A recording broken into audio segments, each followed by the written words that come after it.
Me llamo Daniel Goleman. Soy psicólogo y trabajo como periodista. Soy conocido por mis trabajos sobre inteligencia emocional y otros temas relacionados. Llevo muchas décadas escribiendo sobre esto y le he dedicado mi vida porque creo que la habilidad, la capacidad de ser inteligente utilizando nuestras emociones, entender lo que sentimos y por qué es importante cómo se sienten otros y usarlo en nuestras relaciones, es totalmente necesaria para que funcione bien un matrimonio. La vida en general, el trabajo, en definitiva, es esencial para la felicidad.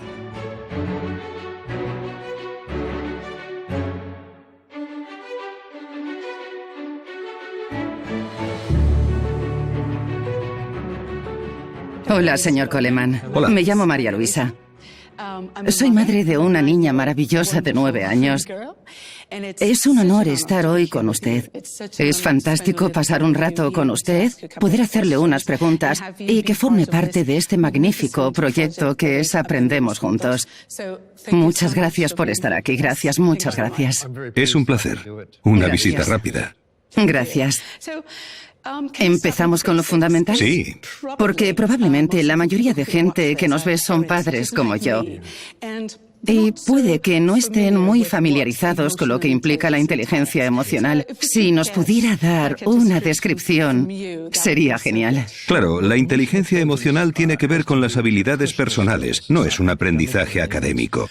Se centra en cómo te manejas a ti mismo y tus relaciones.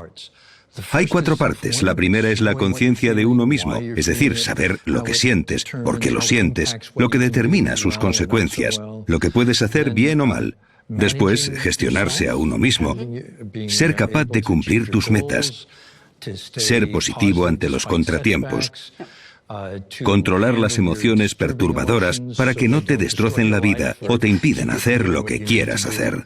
En tercer lugar, la empatía, entender cómo se sienten los demás. Las personas no lo dicen todo con palabras, sino con el tono de voz, con el lenguaje no verbal, etc. Así que ser capaz de entender eso, de entender el punto de vista del otro y utilizando eso saber qué le pasa a la otra persona. Por último, manejar bien las relaciones, colaborar, ser bueno en un equipo, resolver conflictos, influenciar a la gente, persuadir, comunicarse, escuchar, todas esas habilidades. De eso trata la inteligencia emocional. ¿Qué significa ser inteligente con relación a nuestras emociones? Ese es exactamente el objetivo de la inteligencia emocional. A eso se refiere realmente. Primero creo que es importante darse cuenta de que cada emoción tiene su lugar. Cada emoción es un mensaje importante. El problema empieza cuando las emociones se vuelven muy fuertes o están muy fuera de lugar, son inapropiadas o duran demasiado tiempo. Por ejemplo, si una niña de 8 años se enfada porque no la han invitado a una fiesta, es normal que esté enfadada. ¿Cuánto le dura? ¿Sigue enfadada 2 días después, 2 semanas después? ¿Y su madre? ¿Estará enfadada solo por eso, por esa única cosa? ¿Se despierta a las 2 de la mañana preocupada? Estaría fuera de lugar, es demasiado. Tener inteligencia emocional es principalmente escuchar qué te dicen las emociones y asegurarse de que puedes manejarlo si se está entrometiendo en otras cosas que quieres hacer. En otras palabras, una emoción tiene su propósito, Sí. pero luego termina y tienes que seguir adelante. Es muy importante que los padres sepan esto. Y la gran pregunta es, ¿podemos enseñar inteligencia emocional a nuestros hijos? ¿Podemos reforzar su propia inteligencia emocional? ¿Cómo podemos hacerlo? Ya lo habéis hecho. Se hace desde que nacen, desde que coges al bebé, le ayudas a dejar de llorar y le calmas. Sí. Estás enseñando a su cerebro a calmarse, a que se le pase el enfado. En todo lo que haces con un niño le enseñas inteligencia emocional. Y el cerebro de un niño está hecho para observar atentamente a las personas, para aprender a ser un ser humano. Sí. Si eres padre, no puedes evitar enseñar inteligencia emocional. Los padres son los primeros profesores. Eso me lleva a algo importante que me pasa. No tengo el nivel de autocontrol emocional que me gustaría tener. Estoy intentando enseñarle eso a mi hija, Sí. pero es algo que yo tampoco tengo controlado. Eso crea un caos en casa. ¿Cómo podemos manejar esto? No me rendiría, porque en cierto modo eres un ejemplo para tu hija y sientes que no eres tan buen ejemplo como deberías ser. Puede que seas mejor de lo que piensas. Pero, por otra parte, puedes ayudar a tu hija a aprender a calmarse, a manejar sus emociones hablando con ella.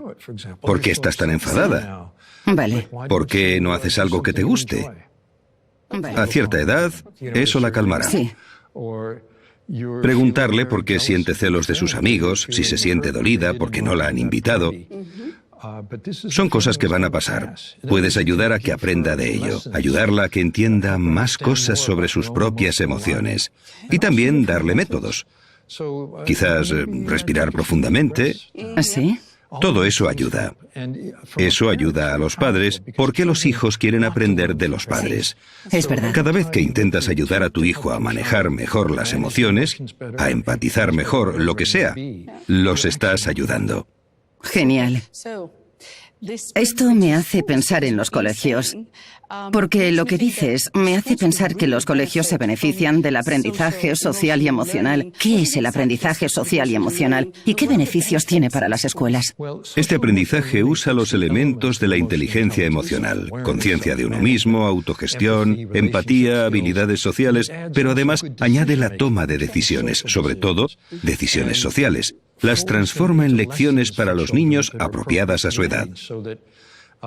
Para los que tienen 7 años, la lección de inteligencia emocional, de aprendizaje social y emocional, lo llamamos SEL, sería: imaginemos que piensas que alguien te ha cogido el lápiz. ¿Qué te ayudaría y qué no te ayudaría? Vale. Pegarle a otro no ayudaría. Preguntar si ayudaría. Pedir al profesor que intervenga. En otras palabras, los niños pasan por distintas situaciones y deciden qué es lo mejor.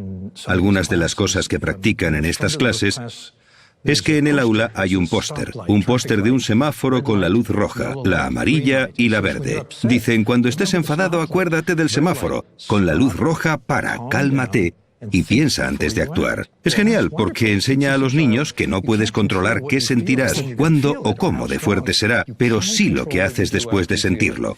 Puedes parar, relajarte y pensar qué pasaría si haces una cosa u otra. La luz amarilla significa pensar todo lo que puedes hacer y cuáles serán las consecuencias. La verde, elige la mejor e inténtalo.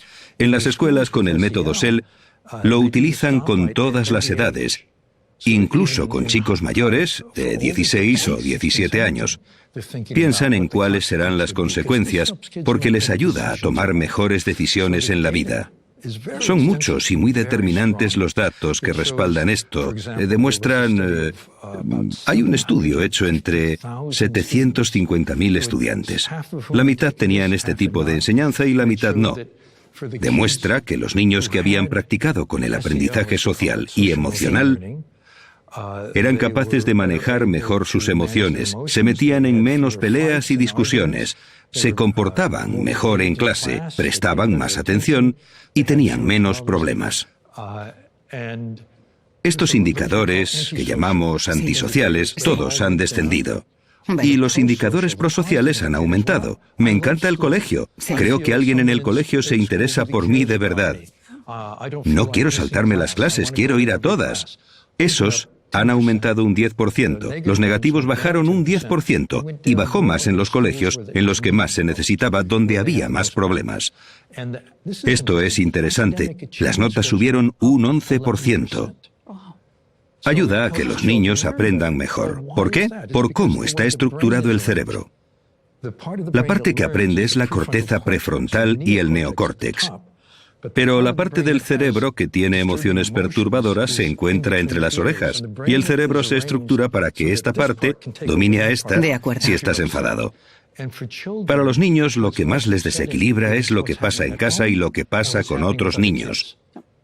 Pero si aprenden a gestionar esto mejor, no les altera tanto. Toda emoción perturbadora es una distracción. No puedes prestar atención ni al profesor ni al libro porque piensas en esa fiesta a la que no te han invitado o cualquier otra cosa. Pero si enseñamos a los niños a gestionar esos melodramas presentes en sus vidas, podrán aprender mejor. Eso es lo que muestran los datos. ¿Y por qué no se hace en todos los colegios? Es un movimiento global a nivel mundial. Singapur fue el primer país en asegurarse de que cada alumno tuviera SEL. ¿Sabes por qué? Singapur no tiene recursos naturales, solo tiene lo que hay entre las orejas de sus habitantes. Quiere que sus habitantes sean los mejor preparados para ser trabajadores, buenos líderes y creadores. Así que ven el valor del aprendizaje social y emocional. De hecho, suelo hablar con grupos empresariales y compañías, y si le preguntas a la gente de ese mundo si nuestra inteligencia emocional es necesaria para triunfar, el 70% de la gente te respondería que sí. Sí. Si le preguntas a los educadores, puede que no lo sepan. Sí. Porque les enseñan que las habilidades como las matemáticas o el lenguaje, que desde luego son importantes, es lo que te ayudará en la vida. Pero lo cierto es que los datos del mundo empresarial demuestran que son habilidades básicas. Todos las tienen. Claro que es necesario tener un buen nivel en matemáticas, pero lo que te hará ser un buen miembro de un equipo, lo que hará que destaques, lo que hará que seas un gran líder, no tiene que ver con lo que aprendes en el colegio. Las habilidades que te distinguirán están en el campo de la inteligencia emocional. ¿Puedes persuadir, autogestionarte, empatizar? Esas son las habilidades importantes en el mundo laboral. Creo que el currículum escolar debería reflejar esto. Enseñar esas habilidades de liderazgo, de ser un trabajador eficaz, buen ciudadano, buen esposo, buena esposa, buen padre, hay que enseñarlo en el colegio. Según dices, hay una conexión directa entre tu inteligencia emocional y tu éxito en la vida y en lo profesional, ¿no? Los datos son muy convincentes. Si observas los estudios que hacen las empresas para identificar los mejores líderes, los mejores trabajadores, concluyen en que lo que caracteriza a los grandes trabajadores es su inteligencia emocional. Ni lo que aprenden en el colegio, ni una habilidad técnica, ni el coeficiente intelectual. De hecho, hace poco vi un estudio sobre ingenieros y se calificaban entre ellos para ver cuál tenía más éxito. Resultó que la correlación con el éxito calificada por otros ingenieros con el coeficiente intelectual era 0, con la inteligencia emocional era muy alta. Así que estás diciendo que el coeficiente intelectual es menos importante que la inteligencia emocional. Bueno, es importante. Importa mucho. Sobre todo en el colegio. Tendrás mejores notas, aprenderás mejor y en los primeros años de una profesión. Pero más adelante en tu carrera profesional, cuando asciendes a gerente, por ejemplo, y te conviertes en un alto ejecutivo, no importa tanto. Para ser un alto ejecutivo, tienes que tener coeficiente intelectual, lo que técnicamente se llama una desviación estándar sobre lo normal. Lo normal son 100. Una desviación estándar son 114 o 115, que resulta ser lo que necesitas para sacarte un grado avanzado, un máster en administración de empresas. Así que ayuda mucho. Pero una vez estás ahí, estás compitiendo con gente tan inteligente como tú. Así que tu coeficiente no marca la diferencia. Hay datos que dicen que después del 120 no hay relación entre éxito profesional y coeficiente intelectual. 0. Un coeficiente de más de 124 para los líderes es negativo. Es interesante. Muy interesante. Pero lo que no dice es que lo que importa está en el lado de la inteligencia emocional. Eso marca la diferencia. Volvamos a los niños y a cómo aprenden. Se dice mucho que los niños tienen que cometer errores, que es muy importante que cometan errores. ¿Por qué los errores y las frustraciones son tan importantes? Lo diría de otra forma. No diría que los errores y frustraciones son oportunidades de aprender. Diría que cómo manejan los errores y las frustraciones es lo importante. Equivocarse, si no aprendes de ello, no ayuda tanto. Es verdad, es cierto. Sin embargo, uno de los elementos del éxito profesional y del éxito en la vida es ser capaz de recuperarse de un fracaso y un contratiempo. La vida está llena de contratiempos y obstáculos, pero si dejas que eso te pare y no sigues intentándolo, no aprendes del error. Pero si eres capaz de ver la oportunidad que hay en esa situación, aunque estés muy enfadado por algo, controla tus emociones y sigue adelante. En otras palabras, la gente que cumple sus objetivos no deja que le paren los obstáculos, contratiempos y frustraciones. Aprenden a seguir adelante. Eso es valioso para los niños. Totalmente. Has mencionado algo. Es una habilidad específica que siempre has destacado y dices que hay que reforzarle a los niños.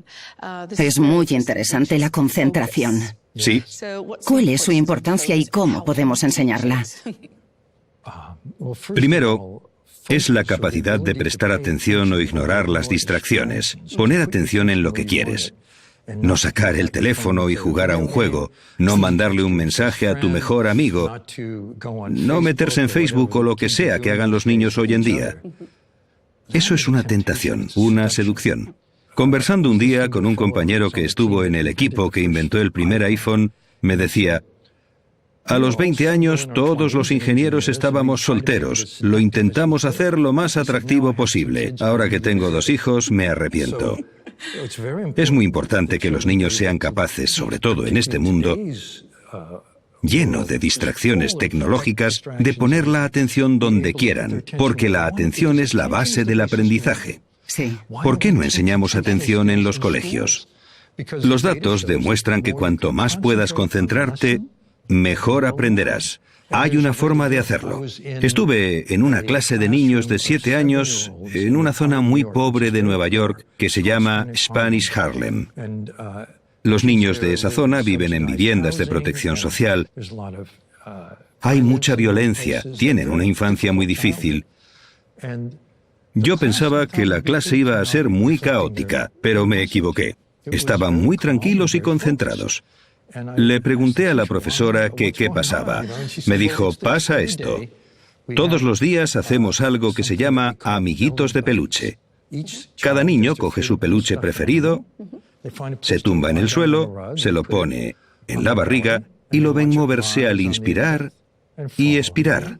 Suben al inspirar y bajan al expirar. Eso es básicamente un entrenamiento para la atención, gimnasia para la mente. Conforme creces, trabajas con distracciones porque la mente siempre se distrae.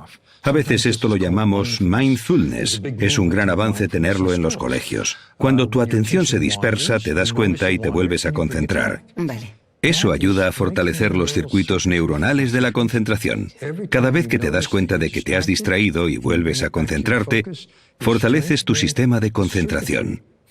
Es como ir al gimnasio. Cada vez que levantas un peso, cada repetición fortalece el músculo.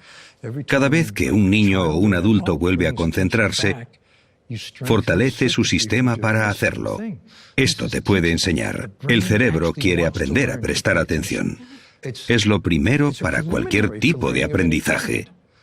La atención se puede entrenar. Es la base del aprendizaje. Por eso, en los colegios debería entrenarse la atención. ¿Qué hay de la meditación? ¿Está relacionada? ¿Ayuda? La meditación es un término genérico. La atención plena es la adaptación de los métodos clásicos de la meditación. Acabo de escribir un libro sobre la ciencia de la meditación, teniendo en cuenta los estudios académicos científicos. Y hemos encontrado que la atención plena o entrenamiento de la atención, prefiero ese término al de meditación, fortalece la concentración. En la época de la universidad, si practicas esto, resulta que obtienes mejores resultados en el examen de acceso a la escuela de posgrado. Tienes mejores notas. Si te preocupas por tus hijos, querrás que tengan esa capacidad. Sí, esto es algo realmente importante que hay que enseñar a los niños y es algo que debería enseñarse en los colegios. Se enseña lo que se conoce en ciencias como el control cognitivo. Es la habilidad de concentrarte en lo que quieres e ignorar las distracciones.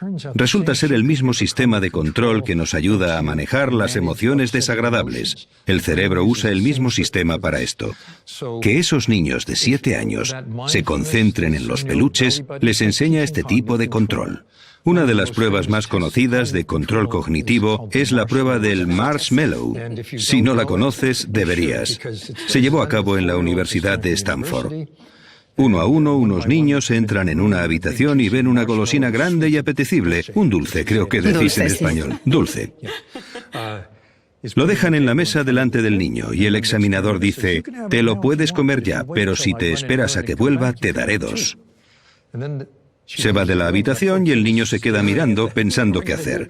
Un tercio de ellos se lo comen al momento y el resto se esperan. Les siguen la pista. Y cuando están a punto de entrar en la universidad, 14 años más tarde, resulta que los que se habían esperado, comparado con los que no, y que fueron impulsivos, retrasan la gratificación para perseguir sus objetivos, que es de lo que va la prueba. Se llevan mejor con sus amigos y en el examen de acceso, de 600 puntos en total, obtienen una ventaja de 210 puntos. En otras palabras, aprenden mejor. Todos eran niños cuyos padres habían ido a Stanford. Venían de familias con alto coeficiente intelectual. En Nueva Zelanda se hizo un estudio sobre el control cognitivo. Participaron niños de 4 a 8 años. Evaluaron su control, los volvieron a evaluar a los 30 años y descubrieron que el control cognitivo pronosticaba mejor el éxito económico y la salud a los 30 que el coeficiente intelectual en la infancia o la riqueza de la familia en la que has crecido. Esto significa que es una forma de ayudar a los niños más pobres a tener una vida más plena, porque pueden autogestionarse mejor. Está bien. ¿Por qué no enseñarlo a todos los niños? Claro. ¿Podemos hablar de la compasión? Sí. Porque vi tu charla de TED. Me sorprendió mucho, porque tiendo a vincular la compasión con la caridad o con sentirse mal por otros. Pero lo enseñas de otra forma.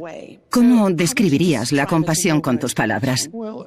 Creo que la forma más básica de pensar en la compasión es el sentido de un ejercicio que se encuentra en un estudio del Instituto Max Planck de Alemania para aumentar el sistema de compasión del cerebro.